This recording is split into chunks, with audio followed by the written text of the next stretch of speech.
wonder, where is your new studio, Mr. Shapiro? Well, my new studio is directly outside the Speaker of the House's office. Actually, this office right here, this magnificent office, festooned with American flags and bust of George Washington just behind these flags, the true American president. This office was apparently the place where President Trump, right after his inauguration, went to sign a bunch of bills and also tweet some stuff. And so it is very important for that reason. I will not suggest what has happened on this desk. I don't know, so I can't speculate. You know, maybe some things have happened. I don't know. I just can't speculate. But later today, I'm going to be speaking with the Speaker of the House, which should be an honor and a privilege for him, for me. No, it'll be great, and I'm looking forward to talking with him. But there's a lot of news that's happening. So I've been asked by a lot of people to go through a study that was reported yesterday by the New York Times. So one of the main issues that has cropped up so often in American society these days is, of course, racism. Right? Racism this and racism that, and racial disparities are indicative of the horror of American life. Right? America's racism problem is what has generated income inequality between black folks and white folks. And there's this brand new study from the New York Times, complete with massive, beautiful graphics, all about how black people can't get ahead in America. Here was the headline from the New York Times yesterday. Okay, extensive data shows punishing reach of racism for black boys. It's a pretty shocking headline, right, for the New York Times, which usually ends around its headlines. Usually it says something like, data sometimes suggests black people have faced discrimination in certain areas, people say. Right, that's a normal New York Times headline. So this one's a hard-hitting headline. Extensive data shows punishing reach of racism for black boys. Okay, so what exactly does the study show?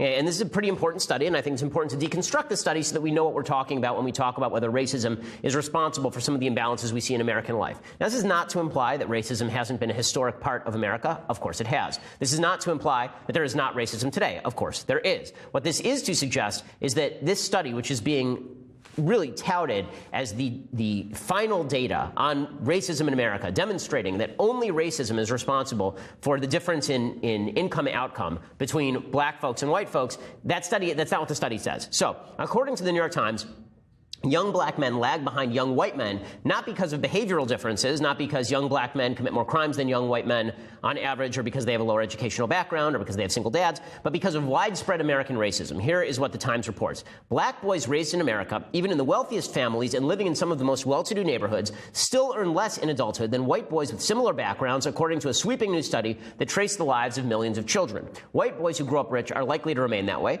Black boys raised at the top, however, are more likely to become poor than to stay wealthy in their own adult households. So what this study's main finding is that if a black kid, a young black boy, grows up in a rich household in Beverly Hills next to a rich white family in Beverly Hills with a young white boy, that the black boy is more likely to fall into poverty than the white boy, even though they start off in the same area and with the same two-parent family. And so this must obviously be due to racism, right? This is the New York Times' take on the study. According to the Times, quote, gaps persisted even when black and white boys grew up in families with the same income, similar family structure, similar education levels, and even similar levels of accumulated wealth.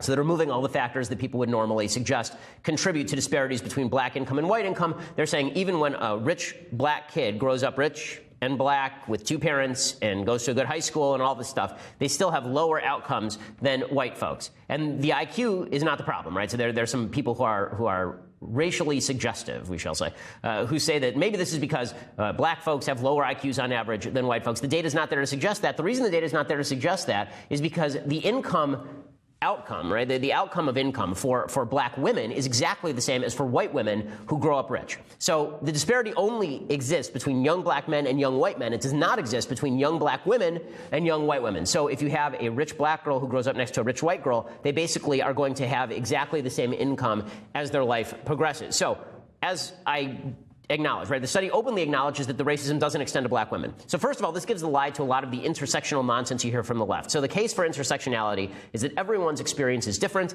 and is predicated upon group differences. A black woman is both black and a woman. This means that she has two status symbols, right? Being a female means that she has somehow been victimized by American society, and being black means she's been victimized. That means a black woman has been more victimized than a black male.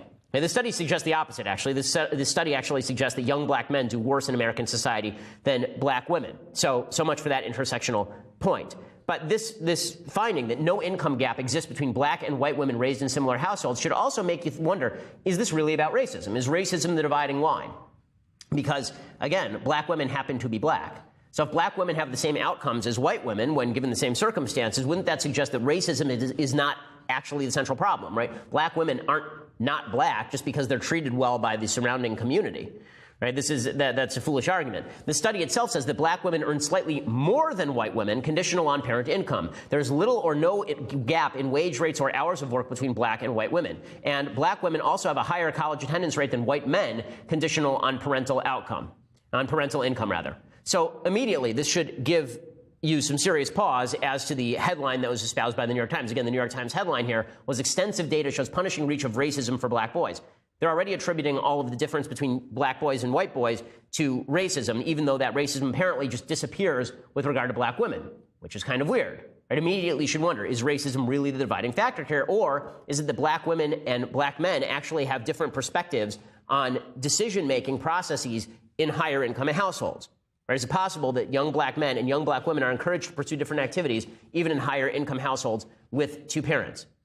Right? The study also finds that income gaps between whites and Hispanics are converging and will disappear in very short order. Asian Americans actually earn more than whites raised at the same income level. So again, this should call into question, if America is such a deeply racist place, why is it only racist apparently against black boys? Right? Not against black women, not against Hispanics, not against Asians, just against black boys. And this should make you wonder. It's also worth noting that one of the chief arguments in favor of the notion that blacks suffer under a regime of white privilege, when they say that people like me can't speak on politics because we are a member of a white privileged class and the system was built for us. One of the arguments for white privilege is that black people suffer in the United States today because of a historic wealth gap. That because black people were subject to slavery and Jim Crow, they have less wealth in the families in which they grow up. Okay, well, there is that wealth gap, but the study demonstrates that family wealth is actually not an indicator of continued life success for black men. So even when black men are growing up with a tremendous amount of wealth, they're having poorer outcomes in terms of income than white men are. So that suggests that wealth is actually not the primary differentiating factor between the outcome of people's earning power. So this is the big question of the study. The big question of the study is, are black men failing in a way black women are not because of discrimination, or is it because of differences in behavior?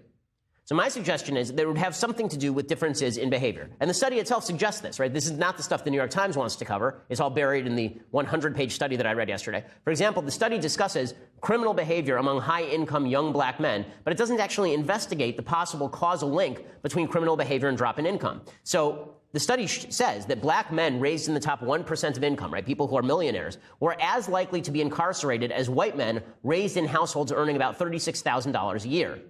So is that the fault of white racism? That's an amazing statistic. That means that a black kid growing up in a millionaire household is as likely to go to prison as a white kid growing up in a household earning $36,000. Is that the result of racism, or is that the result of bad individual behavior? Is it really that the police are staking out Beverly Hills for young black men who live in that area and then just arresting them willy-nilly? Or is it possible that criminal rates among young black men, even in upper income areas, are higher than they are among young black women, for example? And it has nothing to do with race. Right? It has to do instead with certain cultural inculcation, which I'll get to in just a second. In fact, the study itself recognizes that incarceration is not the result of surrounding racism, that those incarceration rates that are elevated for young black men in rich areas are not actually the result of surrounding racism. They say that the relationship between racism in a given area and incarceration rates, quote, is not statistically significant, meaning that young black men are not being arrested just because the cops are a bunch of racists in Beverly Hills. As a sidebar, and this is an important point, high black crime rates do have horrible externalities for innocent young black men. I want to talk about this in a little bit because here's the area where racism really sort of does play a role, because I don't think that racism is a completely irrelevant factor, but I don't think it's quite racism either. I think that it's a form of discrimination that Thomas Sowell talks about, and I'll talk about that in just a second. Other differences between young black men and young black women is that the study indicates that the impact of neighborhood on young black men matters. Young black men do best in neighborhoods with low levels of racism. The study actually, its measurements of racism are really suspect. They use the implicit assessment test, the implicit bias assessment test, which is not a good test, and high levels of fatherhood in the community at large. So young black boys do better when there are dads in the community. What's interesting is that the study suggests it's not even having black men in the home. It's not even about having a father in the home. It's about, are there high levels of black men in the community who can play the father figure role? So that's an interesting thing. More social fabric helps raise boys better, whether they are white or black. But these communities are pretty rare, right? Single motherhood does remain prevalent in the black community, and the study admits, quote, the fraction of low-income black fathers present is most predictive of smaller intergenerational gaps. So again, it's about single motherhood. It is not really about racism. Black boys who grow up in areas with high father presence are also significantly less likely to be incarcerated, which could explain part of the association with higher employment rates. So I will get to the end of this study and